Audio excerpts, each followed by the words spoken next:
December of 2018 found me on an island where all of the exterior lights were colored like this, thanks to some sea turtles.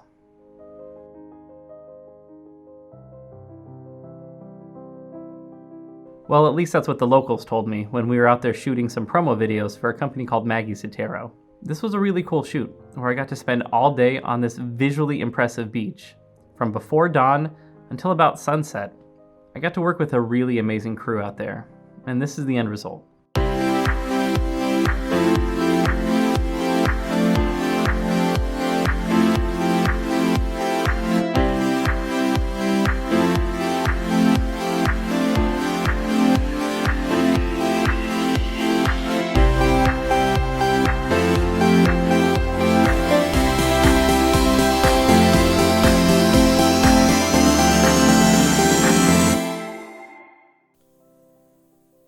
Along with our beach shoot, you saw we also did some studio work.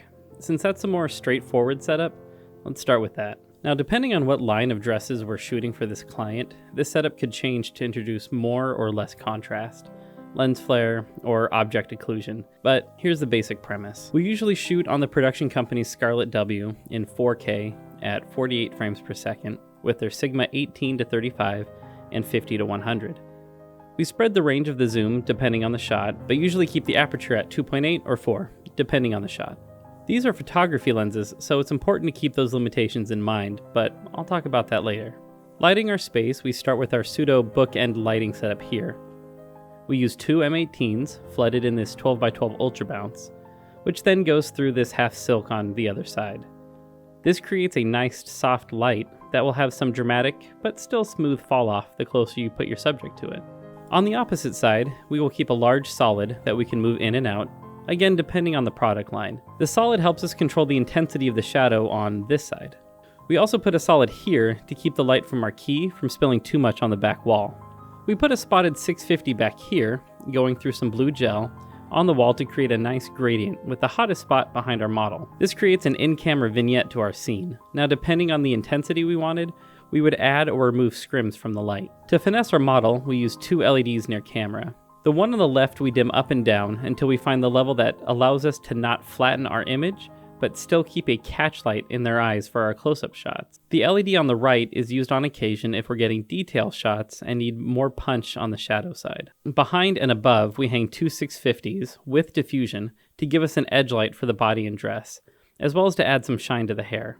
Finally, to add some visual character to our shots, we roll the camera along a short slider with these glass occlusion elements right next to lens. Sometimes we use light bulbs as depicted here, and sometimes we use a broken piece of glass. It really just depends. It allows for some artsy transitions and a neat visual element to elevate the production value. We used this pen light here to help add some highlights to the glass to give it some texture as we rolled through them. Pretty much every scene on the beach had a different lighting setup, and we probably had 30 to 50 setups that week. So let's just start off by talking about what we did for lighting on the wide and tights of this first setup. We shot this mid-morning, and most of the light and shape is just from the sun. We did shoot a 1200 HMI through a 4x4 of 250 diffusion, which we placed out of frame camera left, but this really just gave us a little bit of level to pull up some details out of the model's face here. We did have a bounce on the opposite corner, but for this shot it ended up not working much for an edge. We changed it out later, but I just liked this shot so much that we kept it. For the close-ups like this, we had our wonderful gaffer hold up a 4x4 opal to smooth out the sunlight. Since the 4x4 is so close, it creates an intense but not hard light that wraps around the model. We often tried to get as many flares as we could in our close-up shots, and that became the most important part of our lighting for these. You can see the effects of a bounce board just out of frame and to the back left here, which gives a little bit of shape in the shadows, but not much else. In fact, you'll notice that the lighting is pretty minimal in most of our exteriors. We used a little diffusion or bounce, often a small HMI to try and give an eye light, but we spent most of our time fighting nice frames, adding some visual interest like fog, lens flare, or these glass elements in front of lens. We actually stole the fog machine for these shots from the photographer that was shooting stills, but I don't really feel that bad though. I think she made more in one day on that shoot than our entire video team did for the week. We would try and find a frame where, when we placed our talent, the sun was working with us to do the heavy lifting for the shot. Then we would shape it a little bit as necessary and add whatever fun visual element we could. So you might be wondering why we needed so much light while we were shooting in the studio. Well, remember, we were shooting those M18s into a bounce, and then that bounce was going through more diffusion for our key light. Plus, we were also shooting high speed on the red, so we needed to pump as much light into it as we could. Shooting out on that beach was amazing, and like I said earlier, it was a great learning experience as well. Plus, I love visiting the southern United States, and I'll take a job there whenever I can get one. Boo! So what did I mean earlier when I was talking about occlusion elements? Well, occlusion essentially just means to block, so really anything that would create a shadow would be considered an occlusion element. But what I was really referring to are these bits of glass that I would use to occlude the scene from the lens. They can create really interesting reflections and refractions in your frame, and you can use them for fun artsy transitions or to spice up your image a little bit. People use all different kinds of things to achieve this visual effect. From something as simple as a glass like this, to a light bulb, or a prism, or a mirror, or a bead.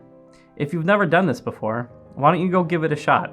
It usually works on somewhat longer lenses. I'd probably say like a minimum is a 28 to a 35 on a full frame.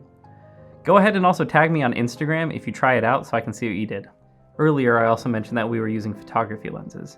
Of course, there are a couple key differences between a photography and a cinema lens. Cinema lenses will have gears on both the focus ring, a zoom ring if they have one, and the aperture ring. Photography lenses tend to not have any gears, and modern photography lenses tend to not have an aperture ring at all.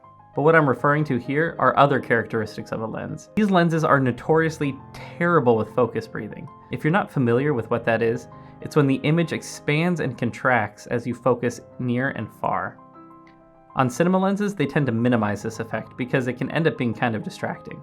Now, this wasn't going to be an issue on this shoot because we really weren't going to be changing focus that much during a take. And I really liked the other characteristics that these lenses have, namely that they can get really wide and they're also really fast, and that can help us keep good subject separation in big wide areas. So what do you think you would have done differently? Would you have changed out the camera or the lenses, or tried a different lighting technique altogether?